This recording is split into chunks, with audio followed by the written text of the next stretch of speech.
Hi guys, so I am back. So a quick recap. The last time I made a video, it was regarding my blood exchange day, and then that was like just over a week ago. Thank you for everyone that reached out to me and said wish me well, or even sort of like acknowledge it to a greater extent, where they were asking questions about me having sickle and how it affected me, and blood exchange day. And it was like I got some really positive feedback from that video. And if you don't know what video I'm talking about, you can go on my channel and check it out. It's my last video that I made on Thursday last week. So yeah, was it a Thursday I made it? I think it was Thursday, but anyway. So yeah, I got some really good feedback from that video, and people were literally surprised and amazed. That's what kind of like I go through dealing with sickle. So thank you so much. Thank you for your support. I'm gonna say thank you for my 54 subscriber. Thank you. I know it's not much, but it's something to me. And I've had a lot of messages in my inbox telling me to talk about this, talk about that, talk about, and at the moment I'm just like, oh, it's kind of overwhelming, but I can't even say that word properly. It's kind of overwhelming. That's it. But I'm trying to deal with it the best way I can. So before I get into it today, I just want to acknowledge, like, oh my gosh, obviously everyone knows COVID-19 is going on, but oh my gosh, what's happening with these new rules? Like, one minute you can go out, the next minute you can't go out, and it's just frustrating, and it's very confusing for people, because I'm confused daily. The new rules came out and I had to phone a friend and was like, okay, so explain to me what's going on. What are we allowed to do from what we are not allowed to do, kind of thing. And silly me, I'm still in the process of still planning to go out, to go places. Like if you can go to a restaurant, I'm like, okay, fine, I can book a table or whatnot. But now I'm just like, oh, you might not be able to meet up with your friends. So, what I had planned for this end of the month might not even happen. Anyway, at the end of the day, I know all of this is going on, but we still need to be grateful for life. So I am grateful for that. I am grateful to be here, because obviously there's people who have suffered loss at COVID-19 and they're not here today. So, in all of this that's going on, I'm still grateful to be living, to be here, to be making this video. Also, let's acknowledge people who are suffering greatly with their mental health at this moment. If you know anyone, or you've got anyone that's like that is suffering at this moment from their mental health, and all of this what's going on is causing them to even suffer more, make sure you reach out to them. Make sure that you say to them that you're there for them, and don't just say it, literally be there for them. Because I can't even imagine what it is like for them right now. Like, it must be so frustrating. And because one minute you can be up, one minute you're down. I know for a fact that when this thing first started back in March, I mean, being told that, yeah, obviously, you have to work from home, Nadia, and you only can go do shopping at this certain time of the morning, and all this, that just made me like, I was just like, what? Because there is a difference. As much as we like to say, well, we do like our own company anyway, or I like my own company, or what, I can do without seeing people and stuff like that. It's a different ball game when you are told that you can't go and see people. Like, you want to choose, like, because I know for me, and I can only speak for myself personally, I do like my own company, and I do like being on my own sometimes, and I do like having this me time. But it's a total different thing when you are told that you have to stay indoors and you can't go out. So if you know anyone that's literally having a rough time dealing with this at the moment, like, make sure you're just there for them. Like, help, just any little way you can help them through it. I'm sure they'll appreciate it. So right, let's get to it. One of the topics that I've been bandishing about in my head to talk about is dating. Yeah, dating. Obviously, dating is hard now because of all the stuff that's going on. But let's talk about dating in the 21st century, please.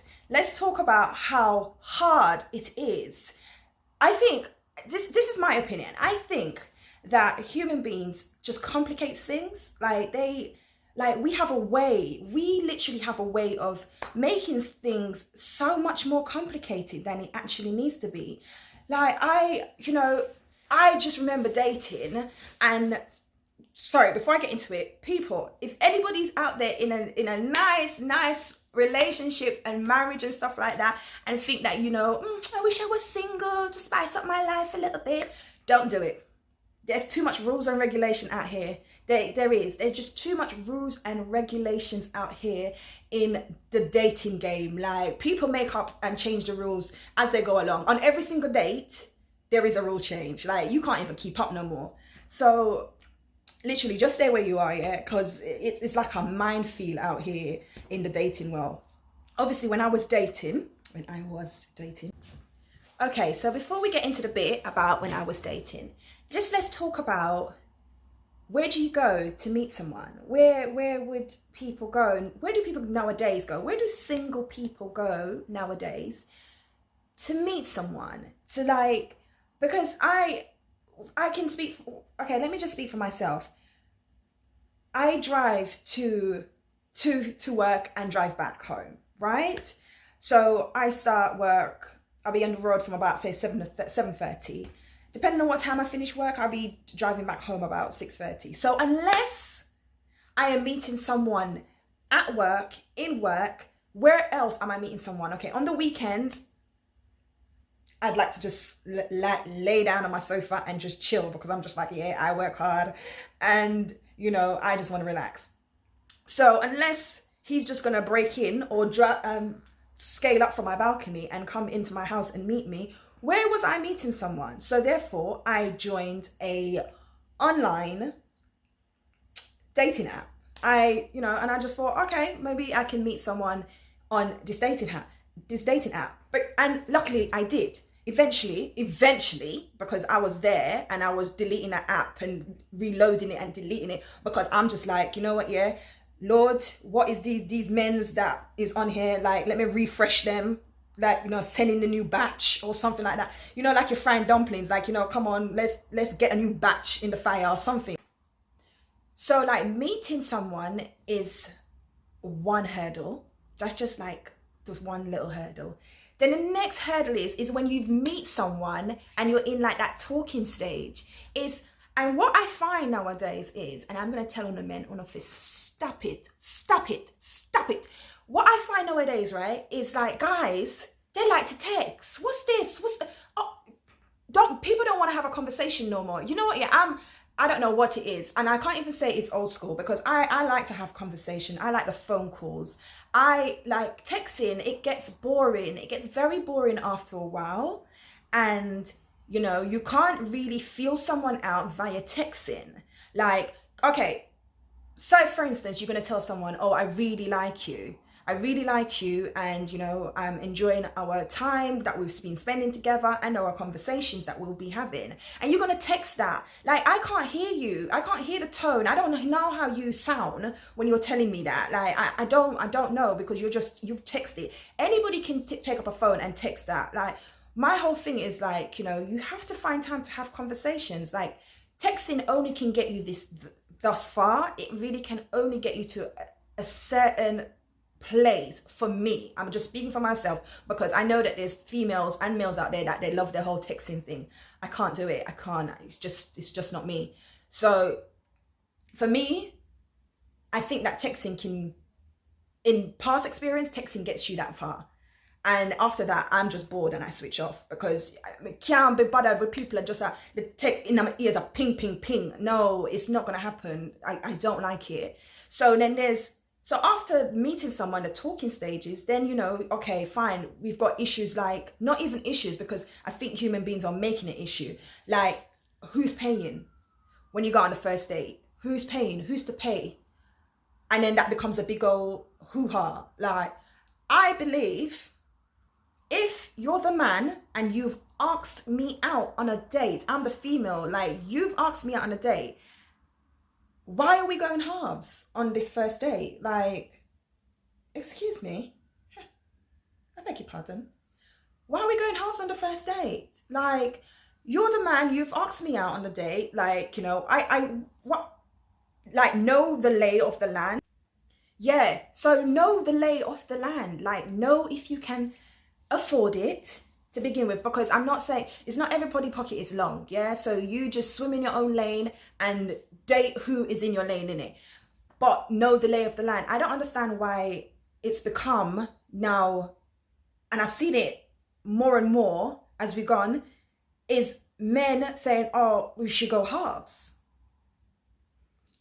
I don't agree with that. And that's just me. No one has to follow what I say or what I do. But personally, if we are going out, you've asked me out on a date, I don't see and I don't understand why we are going halves on this date. Like, back in the day, when my granny was dating, yeah, no man ever said to her, yeah, you have to go halves. We're going halves on these planting. No, I'm sure of it. So no, we're not going halves in it. We're not going halves. So when I say know the lay of the land, like, that's what I mean. And I know there's girls out there that's just like, okay, but you know, I don't mind going halves. I want to pay my share, and so that we don't have, if I don't like him, we don't have this thing. I don't feel pressured or whatever. We don't have this thing. It's a date. It's like, I'm sorry, it's a date. It's like an interview. Like, you know, got every job. When you're doing an interview, you know, arrive upon every job and interview for it and get every job. You have to win some and lose some. Because when you take on a bus and you go on a job interview, sometimes you don't get the job. And that's like, why are you feeling like, I don't understand why is this whole thing, like, why you have to feel pressure to be like, oh, you know, but if I don't like him, no, it's fine. If you don't like him, you just don't like him. You're never like everybody. And I say it work. And again, so after even dealing with that, it's like, okay, so it's that whole thing as well. Do I talk to him every day or do I not talk to him every day? Okay, what if he doesn't ring me for like 2 days? Like, what is that? This is when you lot are dating, right? Like, actively dating. Oh, what if he doesn't ring me for 2 days? And first of all, I'm sorry, if you don't ring me for 2 days, innit, we're not dating no more.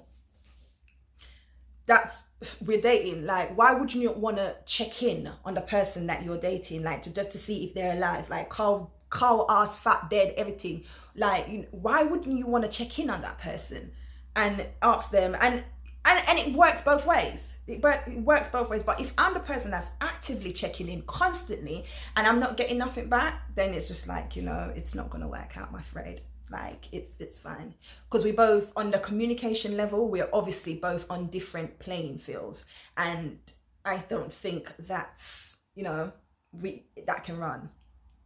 So all I have to say to people, anybody that's out there that's just like, you know what, yeah, single people are having fun, they must be having this, like, yeah, you have fun up until a certain point, but if you're serious on wanting to find somebody and settle down and stuff like that, that's when it's just like, what is happening? And I'm sure guys perhaps feel the same way as well, that they're like, okay, we're not meeting no women that are of any standards or of any this, or we're not coming across any women that we would like to take home to our mothers, or, you know, they're all catfishing. This is another thing I hear about people saying, they catfish. I don't understand.